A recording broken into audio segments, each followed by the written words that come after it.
wabarakatuh. Bismillah, alhamdulillah, wa syukurillah, wa binikmatillah, wa la khawla wa la quwata illa billah. Sadaqallahu azim. Saudaratul muhtaram, para alim, para kiai, para alim ulama, para habib, para pengasuh atau pimpinan pondok pesantren se-Kabupaten Maluku Timur, Mas Wakil Bupati dan seluruh pejabat pemerintah Kabupaten Maluku Timur, Pak Camat, Pak Kepala Desa, para santri, baik santri yang masih aktif maupun alumni Pondok Pesantren Huda Sukaraja yang kami cintai. Tahun 1983 beliau masih sebagai pimpinan Pondok Pesantren Nurul Ilham di Pulau Negara. Saya sering serang beliau, kemudian mengundang beliau untuk ceramah keliling di Kecamatan Kue Madang yang waktu itu jumlah desanya sebanyak 70 desa. Gus Habib, itu satu desa jaraknya bisa 8 sampai 10 kilo antar satu desa. 70 desa. Penduduknya 200.000, sama dengan Kabupaten Belitung waktu itu. Kenal saya dengan beliau. Dan rumah ini adalah rumah yang tidak bisa kami lupakan berdua. Karena sejak perkenalan dengan beliau, di rumah inilah kami membahas seluruh persoalan dari tingkat desa, tingkat kecamatan sampai masalah nasional, termasuk kebijakan-kebijakan yang akan diambil yang berkaitan dengan yayasan ini. Yang kedua, kepada para santri, para kiai, dan khususnya alumni yang ramai di medsos, bahwa Desa Sukaraja ini sudah dirintis adanya pondok pesantren dari tahun 1961 oleh Bapak Kiai Rubian, Kiai Idris, Kiai Su'em, Kiai Yusuf, siapa lagi imam masjid, utara masjid, Mbah Kiai Syukur. Dan di samping pondok ini sudah ada, di samping masjid ini sudah ada pondok pesantren yang diasuh oleh Kiai Su'ed dan Kiai Yusuf, namanya Miftahul Huda. Ada yang namakan I'atul Tolabah, sudah ada santrinya. Tahun 1980 beberapa tokoh dari sini, ahli hakim, Haji Mustamar, kemudian Pak Haji Purbani, sowan ke Kiai Suhadi Ismail, bapaknya Kiai Abram, kepingin memajukan desa ini.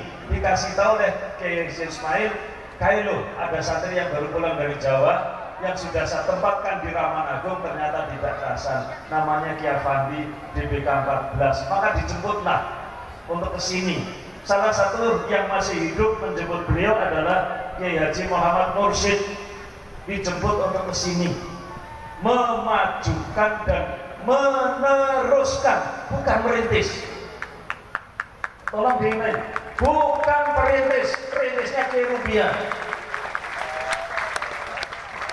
Jadi kalau ada imam tren merintis, bukan, yang merintis sudah ada kiai-kiai dari Tanah Puluh. Sudah ada MII, itu tanah milik desa, bangunannya bangunan swadaya masyarakat. Ini pun saya teraskan Gus, karena namanya Kiosnya dihilangkan dari yayasan ini. Saya sangat tidak terima. Nama Kiai Hasan dihilangkan dari sejarah dengan akta notaris tahun 2020, tanggal 11 Februari tahun 2020. Nama Soleh Hasan tidak ada. Bahkan Ahmad Roni masuk jadi satu-satunya pendiri Soleh Nurul Huda. Roni ini santri kene loh. Ini kalau nggak orang gendeng buat apa ini? Gendeng ini. Ini saya tinggal pelajari para santri. Entah yang gede yang buat atau yang usulkan. Ahmad Roni itu jadi pendiri, santri di sini. Santri sama pendiri, santri. Ahmad Roni itu santri. Bawa itu kok benesu. Ini masuk sopo sih gawe kayak gini. Iba, silakan dibaca. Tahun 83 berdiri MTS. Tahun 86 berdiri Aliyah. Kiai Soleh Hasan masuk ke sini tahun 1985. Ingat-ingat, sejarah ini tidak boleh hilang. Kiai Haji Soleh Hasan masuk ke sini tahun 1985. Mendirikan Madrasah Aliyah. Tahun 88 resmi mendirikan Yayasan Nurul Huda. Pimpinan pertama adalah Kiai Haji Dr. Randus Soleh Hasan. Ini.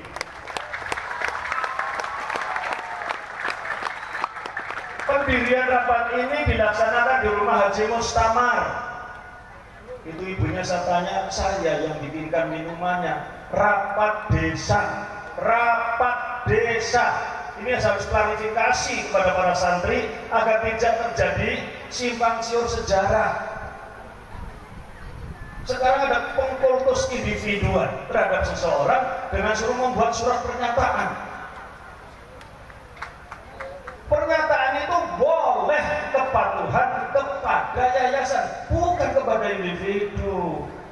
Pengurus yayasan bisa berganti kapan saja. Jangan mengklaim milik umat menjadi milik pribadi. Di belakangnya kalimat ini.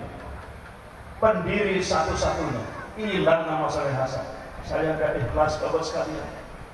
Saya yang dibawa kemana-mana. Saya yang mendorong beliau menjadi anggota BPD RI tahun 2004. Beliau yang ngajari saya, dia tidak mau. Menang beliau, tapi setelah dipanggil mengundurkan diri. Tidak mau. Saya Pak Hamid ditakdirkan ngurusi umat di desa. Saya nggak mau ke Jakarta. Seorang yang jiwanya besar seperti ini, harusnya beliau menjadi orang yang pemimpin di tingkat nasional.